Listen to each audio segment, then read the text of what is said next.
Hello everybody, it's a beautiful Sunday afternoon here in Appalachia. Was threatening rain, but now we got some blue sky up there. Been working on the fire pit here. Finished putting the rocks all the way around. It's crude, and that's the way I like it. Got a couple of stumps on each side to sit on. Probably put a piece of wood across the top, make a little bench. That'll be the next phase. But enough for today. It's 100% humidity out here. And relax for a little while. Beautiful Sunday afternoon. Was thinking a lot yesterday. I wrote a little post about called "Why Are We Here? Why Am I Here?" Incarnated on planet Earth. And in that post I said that my so-called spiritual awakening happened almost 15 years ago now. January 2010, 6 weeks after my mother died. Her mother was way ahead of her time. Single mom raising 2 kids in the 60s, long before it became fashionable. And so I spent 10 years in what I call the decade of seeking. Going on retreats, reading books, listening to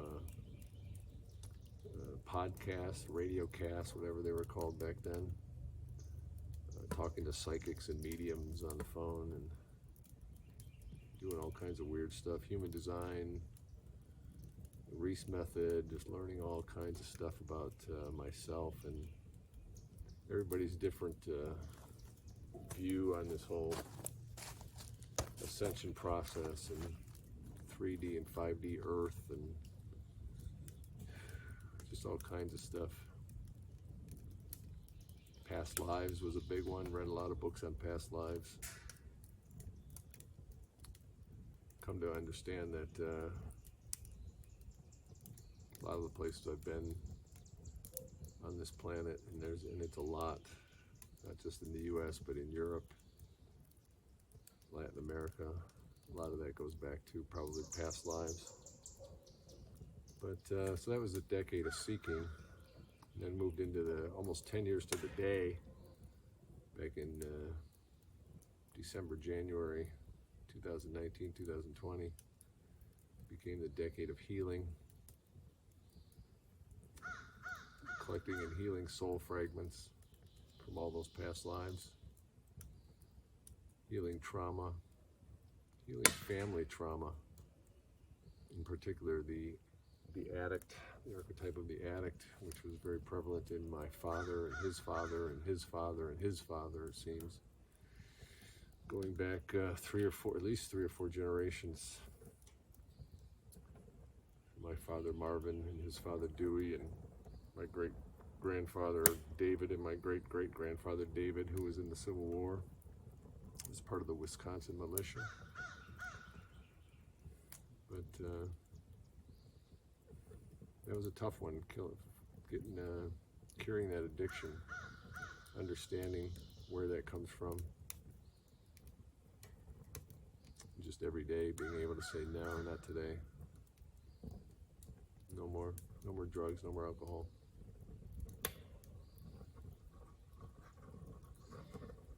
But in the last few years, especially in the last year or so, it's been more about why am I here? As I heal these things, or at least I think I do, I'm not here to go somewhere else. I see a lot of that on the internet. People wanting to go somewhere else. They want to go into 5D. And or they want to go to the moon. I've already been there, I know that. They want to go to Mars.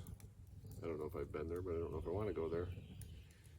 But we can do that when astral traveling while we're sleeping. It's exactly something I was practicing this week. But why are we here? And for me, I've come to the conclusion that I'm here to just experience being human. I used to say that I like to taste life, and tasting life is basically the addict talking. It's about experiencing life through all the senses: food, drink, sex, laughter, sorrow, all of our senses, what we touch, what we hear. Music is a big one. But there's more to it than that. It's really just experiencing all the emotions. The humans have a very broad spectrum of emotion, from shame, and I talked about this last week or the week before, from shame all the way to peace, love, and joy, and everything in between. And I firmly believe that that's really why we're here. That's why we volunteered to come here.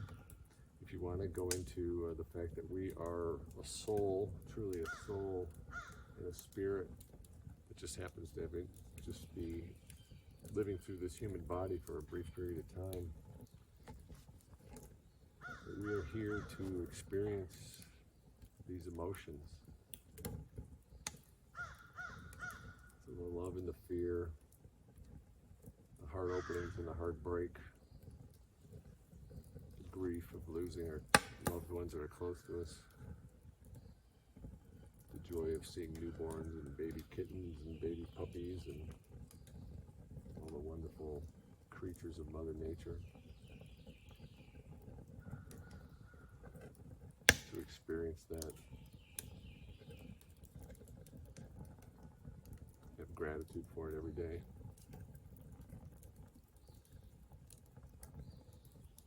So that's what I was thinking about this week. Why am I here? Just to experience being human. And then I wrote, at the end, to experience love in all of its flavors, starting with love of the self, little s, big S. It's the human soul and the divine soul. We are both. We walk in both worlds. That's why we don't have to try to go to 5D. We are already in 5D, just like we're already in 3D, 4D, and 6D, and 8D. We just don't know how to connect to it. And then when I was on ayahuasca down in Costa Rica, I was able to connect to it multiple times.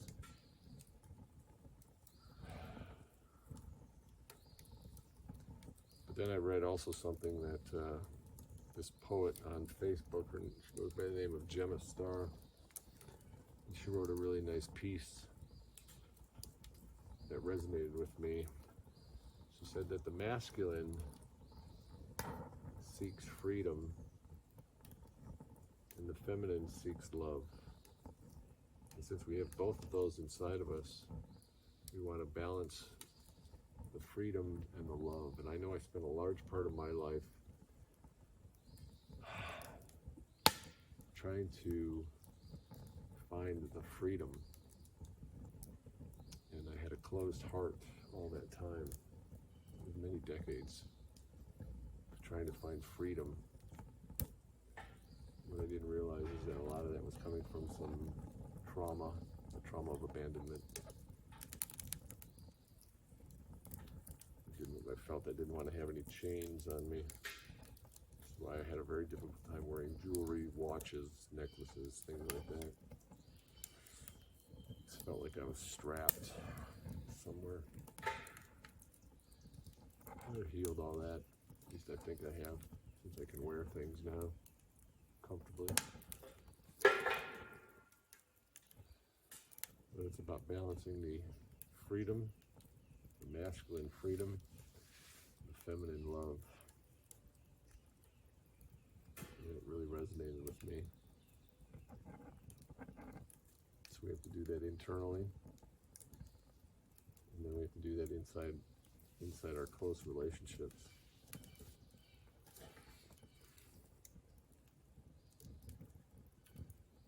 And do it consciously, living consciously, experiencing each breath, each thought, and each word, not from here, but from here, consciously. So think about why you're here, about where your path has led, where it's going. And then live each day consciously. Try to balance those emotions. Balance the mind and the heart. The desire for freedom and the desire for love. Have a wonderful weekend and a wonderful week. Until next time, aho.